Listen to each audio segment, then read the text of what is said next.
Nobody in Bracken Hollow asked Nora Vale why she wanted their broken pipe. They only watched her drag it through town. A 19-year-old girl in a sun-faded work dress, pulling a handcart loaded with dented pump tubes, cracked stove flue, rusted elbows, and short lengths of tin-lined pipe.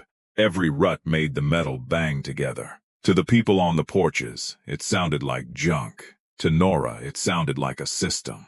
The spring of 1884 had come into Dakota territory without mercy. The creek was already thin, the wind was already warm, and the Vale farm sat on a rise the water did not want to climb. Harlan Mott, the best-known ditch man in the valley, watched Nora pass the mercantile and laughed into his beard.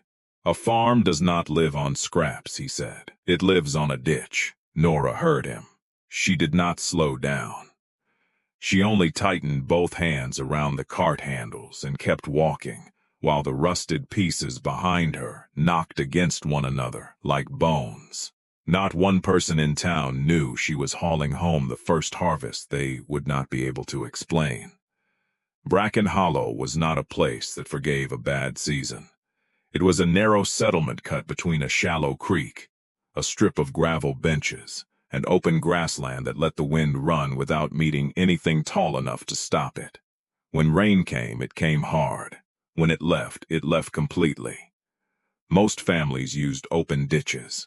They dug them by hand, lined them with nothing, and prayed the water reached the crop rows before the sun or the soil stole it. Some years, that was enough. That year, it was already not enough. Nora's mother, Ruth, had died 2 winters earlier after a fever that slowly took her strength and left the little house quieter than seemed possible. What she left behind could fit inside a flower box, a patched apron, a bundle of seed cloths, and a narrow planting book filled with her small, careful hand: blue flower corn, speckled beans, yellow crookneck squash, brown winter peas, notes on frost dates, row spacing, beetles, wind, soil, and which seeds had earned their place another year. Nora's father, Amos Vale, used to read land the way other men read print. He could look across a field and tell where a ditch should fall. He could set a trough on a slope, so clean the water seemed to understand him. Then a load of fence stone shifted on a wagon road above the north pasture. The wagon rolled. Amos lived. His right leg never truly came back. His knowledge stayed. His strength did not. So the work that had once filled 2 grown lives settled onto Nora's shoulders before she had finished being a girl. She mended harness. She sharpened hoes. She patched barrels with rawhide. She planted by hand until her palms hardened. And she learned the look that crossed her father's face when pain reached him before his voice did. One night, after the lamps were out, Nora opened her mother's planting book. The last page stopped in the middle of a sentence. Second row beans held green after. Nothing after that. Nora ran one finger beneath the unfinished line and understood that the next words on that farm would have to be written by her. The problem was simple enough for every neighbor to understand. The creek sat below the Vale crop ground, 9 feet lower than the upper rows. Water could be led to the bottom patch if a person had time and strength. But the corn, beans, and squash her mother had saved most carefully were planted. Above that, buckets were too slow. A new ditch was too much for Amos's leg. Hiring men was out of reach. And open water, in that wind, was almost a wasteful thing to show the sky. After every spring shower, Nora began walking the land instead of running back inside. She watched puddles the way others watched weather, where they spread, where they sank, where the ground stayed dark after the rest had turned pale.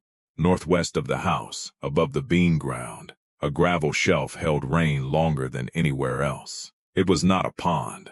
It was not even pretty. Just a shallow sag of land filled with brown stormwater and blown grass. But it sat 6 feet higher than the upper rows. Most people saw a muddy hollow. Nora saw stored height. And for the first time, the farm did not look water-poor to her. It looked like the water was waiting for a road. Amos had taught her ditches. Ditches showed water where to go by opening the earth, but Nora needed something quieter.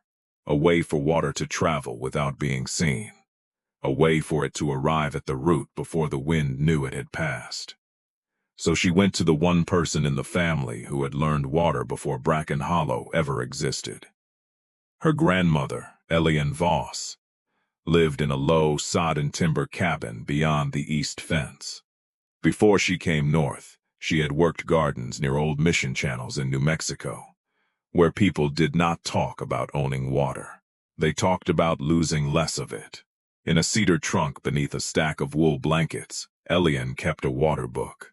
Its pages smelled of smoke and sage. They held little drawings of settling pits, clay lips, willow screens, seep lines, root trenches, and slow basins. Not inventions, old knowledge. The kind carried by hands until no one remembered whose name belonged on it. Elian did not tell Nora what to build. She turned a page and tapped one sentence with a bent finger. Water seen by the sun is already half gone. That was all. Nora took the book home with permission and sat at the table beside her mother's planting ledger. For 3 nights, she moved between the two, seeds in one book, water in the other. One told her what must live. The other told her how not to lose what could keep it alive. By the 4th night, she had drawn a line from the rain shelf to the corn. Not a ditch, not a pump, not a wooden flume, a buried root line. At the top, storm water would run through a willow grate into an old cider cask that could hold about 42 gallons. Inside the cask, mud would have to fall before water escaped. A first chamber for silt. A second chamber packed with gravel, sand, charcoal, and woven willow. From there, a main pipe roughly 1.5 inches wide would carry water 210 yards along a fall so slight a careless eye would miss it. Near the road, smaller half-inch branches would turn under the crops. Nora would burn tiny outlets into them with a heated awl, one every 16 inches. The openings would sit beside roots, not between rows. The whole thing would be buried 5 to 7 inches deep and covered in straw. No shining channel, no water running proudly in the open. Just a slow, hidden delivery, drop by drop, exactly where the plants could use it. Amos leaned on his cane and studied the pencil lines. His eyes moved from the rain shelf to the cask to the long falling pipe. At last he said, "You checked the height."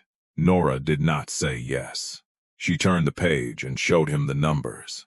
That was when she began asking Bracken Hollow for what it had already thrown away. Behind barns, beside collapsed wind pumps, at the edge of abandoned claims, under nettles behind the blacksmith shop, beside the schoolhouse shed. Broken pipe nobody wanted. Some of it was tin-lined pump tube. Some was stovepipe too heavy for a stove. Some was old iron tubing from a failed wash sluice 10 miles upstream. None of it looked promising. Harlan Mott told everyone it was the funniest thing he had seen since a mule tried to cross a plank bridge backward. A girl with a pocket full of holes, he said. That ought to water a field. The remark traveled faster than Nora's cart. Jonas Pell, the water clerk, heard it at the mercantile and nodded as if the joke settled the matter. He kept the ditch records for the settlement, and he trusted what could be measured in recognized channels. Scrap pipe, patched at a kitchen table, did not belong in his ledger. The hardest doubt came from closer to home. Nora's cousin, Ben Vale, farmed the adjoining strip and came over one evening while she was sorting pipe by diameter. He looked toward Amos, who was sitting on a crate with his cane across his knees. Then he lowered his voice. "This is not about whether they laugh," Ben said. "It is about what happens if he starts believing again, and it fails." Nora kept her hands on the pipe. For a moment, she wanted to be angry at him. But she knew Ben was not trying to wound her. He was afraid of what hope could do to a man who had already lost too much. Amos said nothing. Nora lifted another rusted length onto the pile marked main line and said, "Then I will make the failure tell me something." The next weeks became a hunt for usefulness hiding under rust. Caleb Roan, the blacksmith, widened crushed pipe mouths over his horn anvil. He hammered thin iron collars from wagon strap. He drilled 2 brass washers from a broken lantern bracket. He never once called the design his. Nora paid him with eggs, mended canvas, and one thing she did not mention to anyone: a small silver thimble that had belonged to her mother. She traded it at the mercantile for a threaded brass coupling, the one piece that had to seal perfectly between the cider-cask and the main pipe. When Elian later saw the empty space in Ruth's sewing box, she closed it softly. Some things she knew were not being sold. They were being asked to come back in another form. Nora started digging before sunrise on a Monday. The trench did not need to be deep, only deep enough to keep the pipe from the wind, the sun, and careless hooves. Amos would not stay inside. He could not swing a shovel long, but he could still read fall. He sat on a cut stump with 2 straight sticks and a clear water tube stretched between them. A homemade level. When Nora shifted a stake, the water line showed the truth. Raise that end. She raised it. Too much. She lowered it. Hold. The water steadied. That is your road, Amos said. One by one, the salvaged pieces disappeared into the ground. Each joint was scraped clean, wrapped in wet rawhide, brushed with warm beeswax mixed with pine pitch and tallow, then clamped beneath iron collars Caleb had made. The cask took longer. Nora cut it into 2 chambers with a clay-packed divider. The first chamber caught the heavy brown water from the rain shelf. The second held gravel at the bottom, sand above it, charcoal near the outlet, and a tightly woven willow basket over the pipe mouth. She set the outlet 4 inches above the lowest mud line.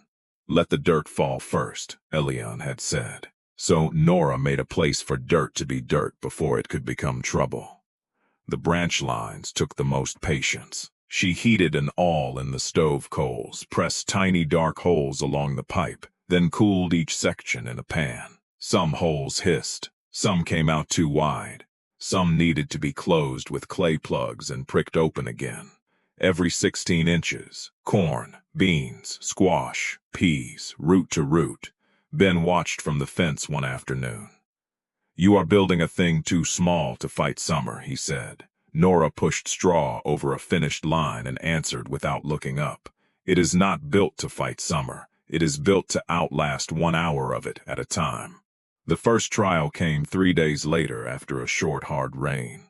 Water slid off the gravel shelf, pushed through the willow grate, and entered the cider-cask with a muddy swirl. Nora, Amos, Elian, and Ben stood near the first row of corn. They waited. Nothing. A minute passed. Then 5. Then 12. Nora went still.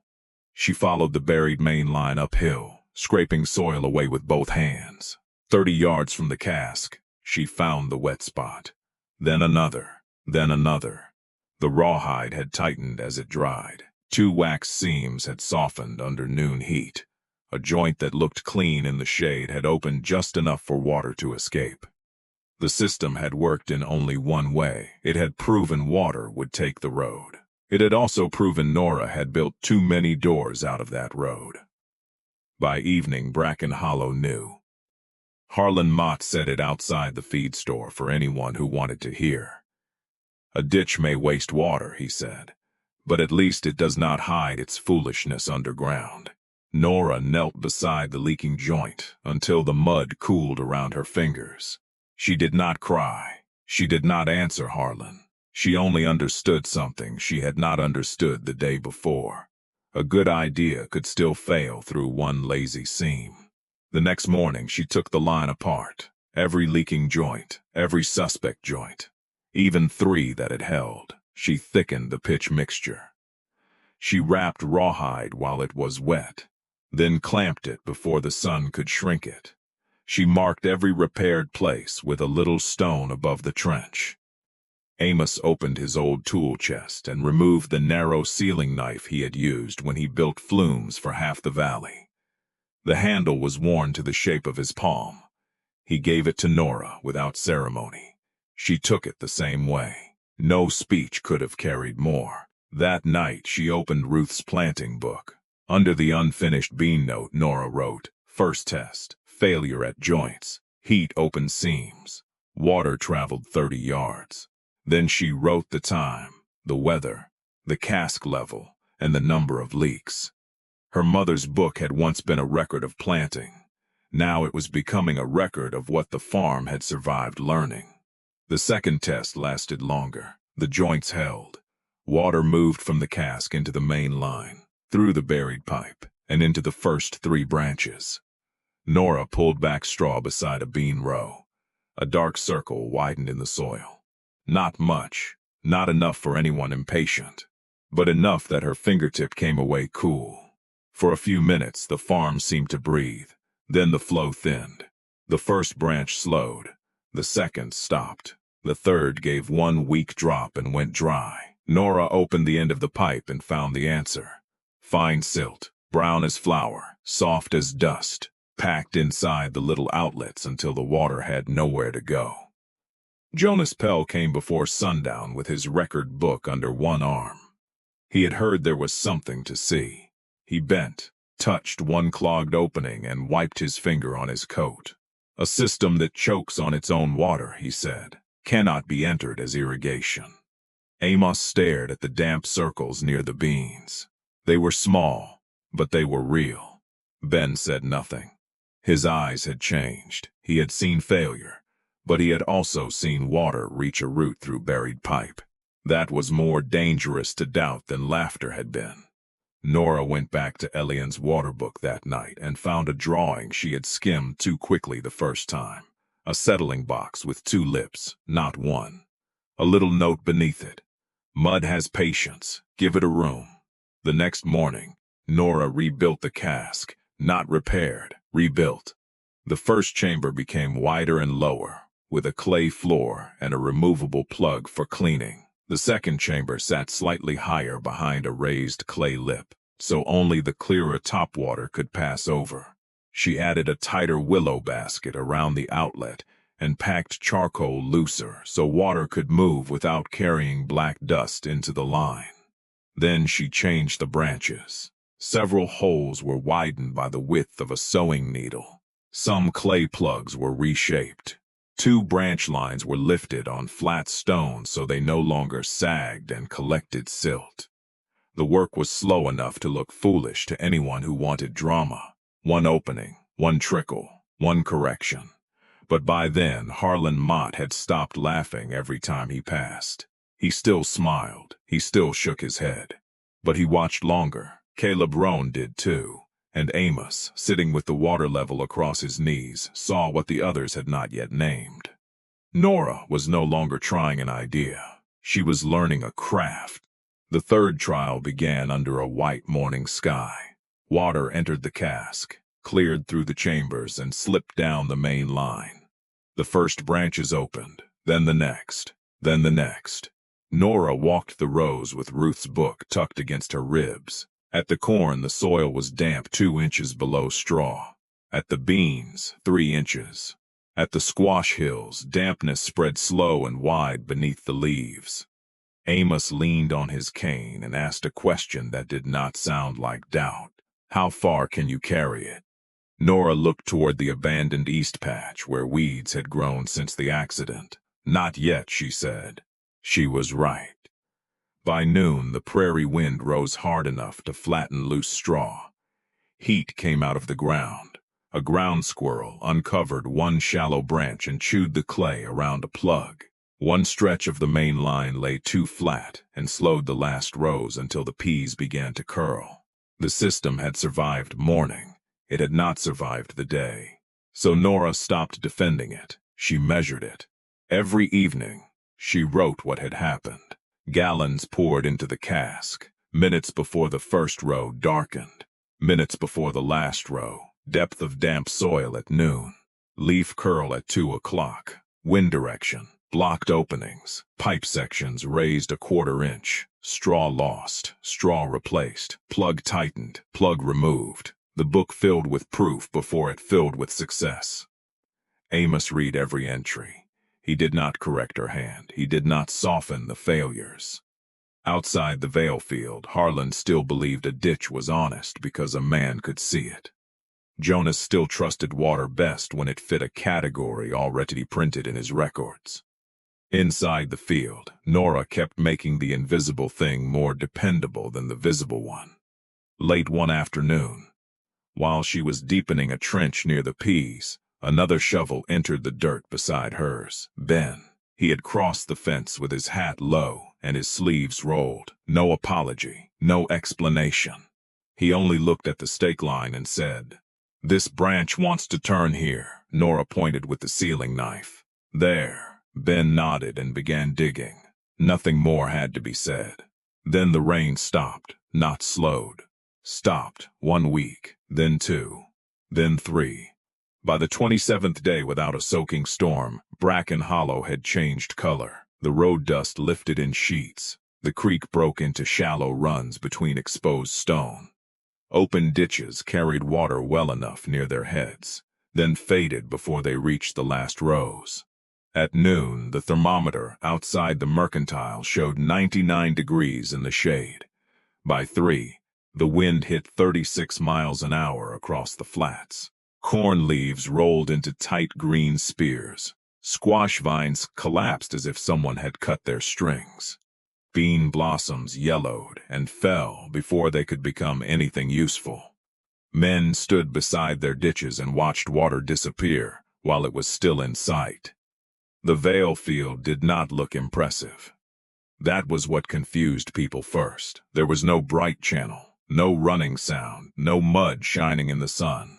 Only straw pressed low over shallow trenches. Only small dark moons in the soil where water reached roots and vanished. An impatient person would have called it nothing. Nora walked the rows every afternoon, with Ruth's book under one arm, and waited for the leaves to accuse her. On the first hot day, the beans curled later than Ben's. On the second, later still. By the 5th, the leaves stayed open past noon. On the 8th, they stayed open through the hottest hour.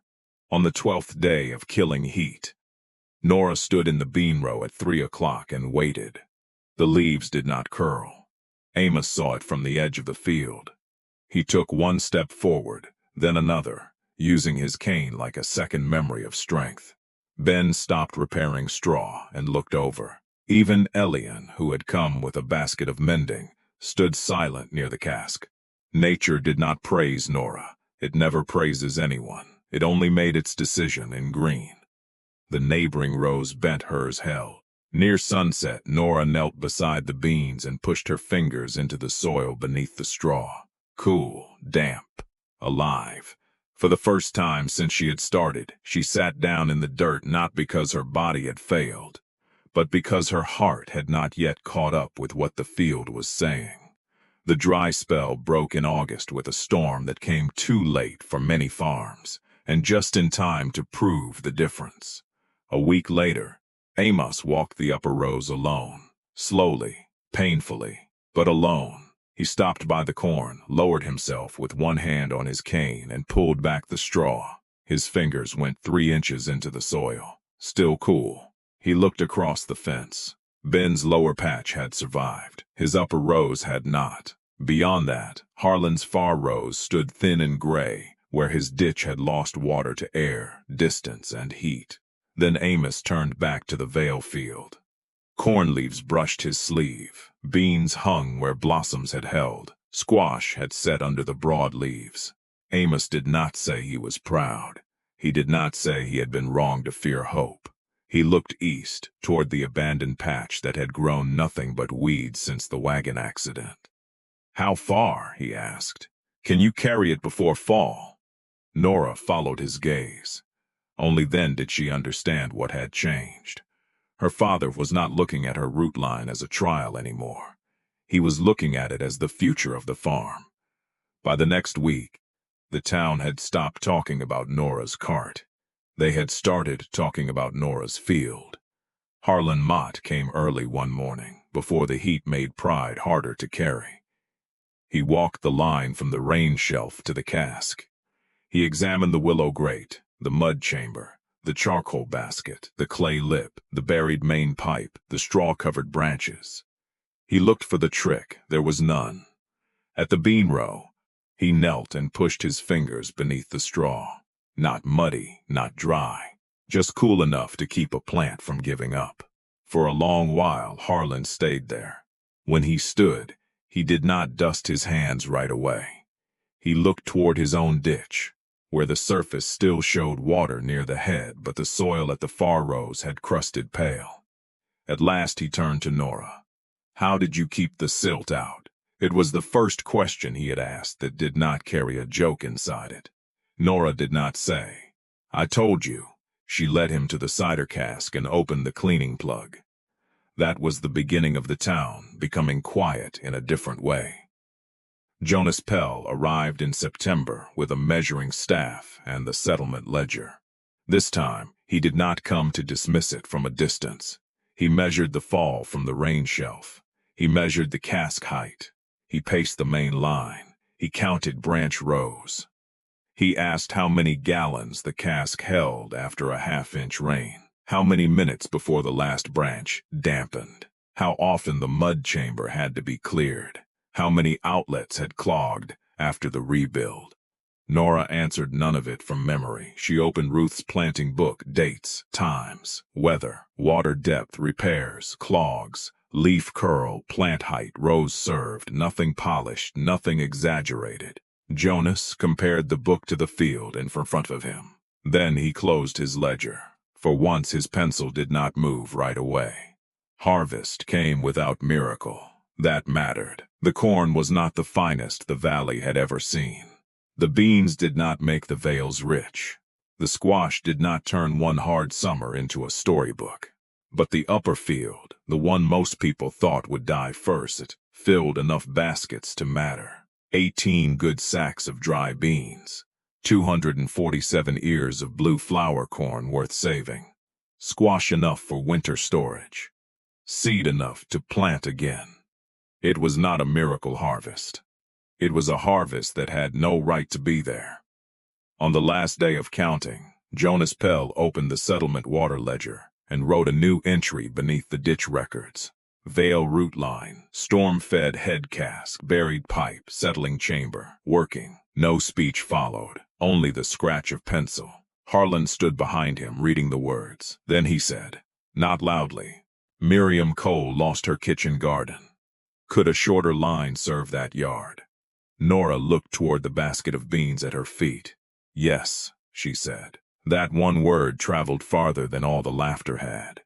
The following spring, broken pipe changed value in Bracken Hollow. It did not sit forgotten behind barns for long. Men who had once kicked it aside now stacked the straight pieces under shelter. Caleb Roan forged more collars than horseshoes for 2 weeks. Elian's water book was copied in 3 careful hands. Ben ran a short branch from his own rain barrel into the far bean row. Miriam Cole buried a little line beside her kitchen garden and cried when the lettuce held through a hot week. Harlan Mott did not abandon ditches. He was too honest a ditchman for that. But in the corners of his fields where wind stole water before crops could drink, he buried small branches under straw and stopped pretending he had invented the idea. Jonas Pell never called it scrap again. In the settlement ledger, the line kept its plain name, Working Root Line. That was enough. Amos still walked with pain. His leg never became what it had been. There were days when he could not cross the yard without stopping. But he stood at the edge of the east patch the first morning water reached it through Nora's buried pipe. He watched the straw darken in little circles. He watched the soil take what the sky had nearly stolen, and the burden that eased from his face was not pain, it was fear. The fear that the land would leave with his strength. That year it did not. Inside the house, Ruth's planting book grew thick with a second kind of harvest. Not only seeds, not only weather, failures, repairs, heights, depths, minutes, mud, proof. Nora wrote them all. On the final page of that season, she did not write about Harlan's question. She did not write about Jonas's ledger. She did not write that the town had been wrong. She wrote, "East patch reached after morning rain. Last branch damp at 31 minutes. Soil cool at 3 inches. Beans holding." Then she closed the book. Beneath the straw, the old pipe kept working without sound. It did not shine. It did not ask to be admired. It carried water through the dark and gave it away where life could use it. Bracken Hollow had looked at those rusted pieces and seen something finished. Nora Vale had looked closer, and she had seen a road the water had not taken yet.